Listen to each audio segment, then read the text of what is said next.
నెల్లూరు జిల్లాలో నిందితులను అదుపులోకి తీసుకునే క్రమంలో ఉద్రిక్తత నెలకొంది. కోవూరు పట్టణంలోని షుగర్ ఫ్యాక్టరీ వద్ద పోలీసులు కాల్పులు జరిపిన ఘటన శనివారం తెల్లవారుజామున జరిగింది. కల్లూరుపల్లి హౌసింగ్ బోర్డులో పెంచలయ్య అనే వ్యక్తిని శుక్రవారం రాత్రి దుండగులు హత్య చేశారు. ఈ కేసులో పాల్గొన్న నిందితులు షుగర్ ఫ్యాక్టరీ పరిసరాల్లో దాక్కున్నట్లు సమాచారం రావడంతో పోలీసులు అక్కడికి చేరుకున్నారు. నిందితులను పట్టుకునే ప్రయత్నంలో వారు కత్తులతో పోలీసుల మీద దాడి చేయడంతో ఆత్మరక్షణ కోసం పోలీసులు కాల్పులు జరిపినట్లు అధికారులు తెలిపారు. ఈ కాల్పులో జేమ్స్ అనే నిందితుడికి మోకాలికి గాయం కాగా ఒక పోలీస్ కానిస్టేబుల్ స్వల్పంగా గాయపడ్డారు. ఇద్దరిని నెల్లూరు ప్రభుత్వ ఆసుపత్రికి తరలించి చికిత్స అందిస్తున్నట్లు పోలీసులు వెల్లడించారు.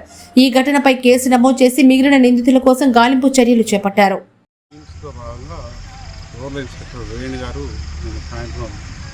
ఈ ఏరియాలో కార్డన్ సెర్చ్ నైట్ చేస్తూ ఉన్న క్రమంలో తెల్లారుజామున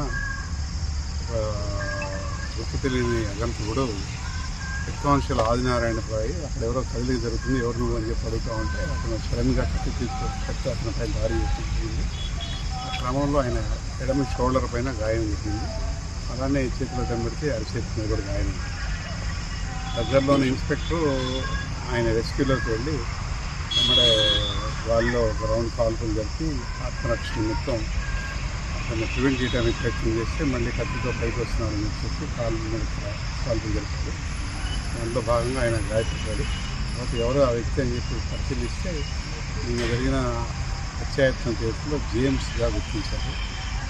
అంటే గాయపడిన జేమ్స్ని అలానే ఆదినారాయణ గారిని మా నెల్లూరు గవర్నమెంట్ హాస్పిటల్లో చికిత్స నిమిత్తం తీసుకున్నారు.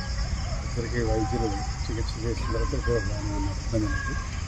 అయితే ఈ ప్రత్యేక బృందాలు ఎవరైతే ఉన్నారో బయట నుంచి మా ఇన్స్పెక్టర్స్ ఎస్ఐలు టీమ్స్ మిగిలిన ముద్దాయిల కోసం గట్టిగా తిరుగుతున్నారు. మిగిలిన రెస్ట్ ఆఫ్ ది ఎక్స్పీరియన్స్ కూడా అరెస్ట్ చేస్తున్నారు.